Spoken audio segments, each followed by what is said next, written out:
సెంట్రోల్లో మత్స్యకార నాయకులందరూ కూర్చున్నాం.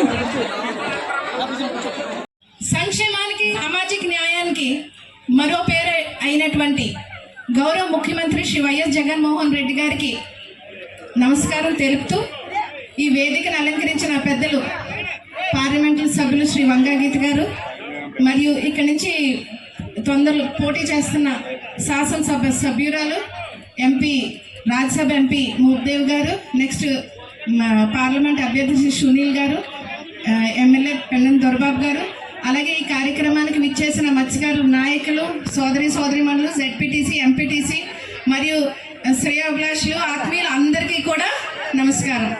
నాకు ఇంతటి గౌరవాన్ని ఇచ్చిన ముఖ్యమంత్రి గారికి కృతజ్ఞతలు తెలియజేస్తున్నాను.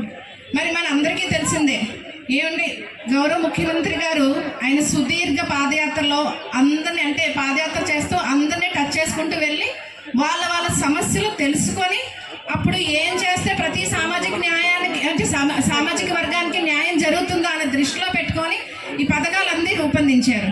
మరి ఒక విధంగా చెప్పాలంటే మన ముఖ్యమంత్రి గారు మహిళా పక్షపాతి.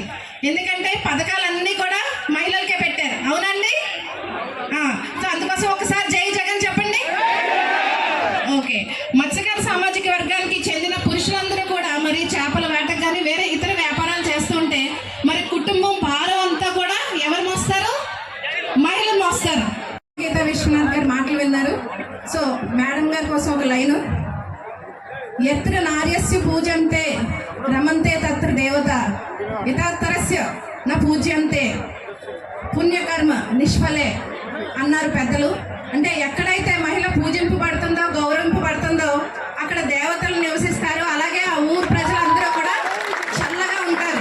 మరి ఎక్కడ పూజ చేయడం మరి అంటే అటువంటి మహిళకి ఎవరైతే విలువ ఇవ్వడం జరగదో అక్కడ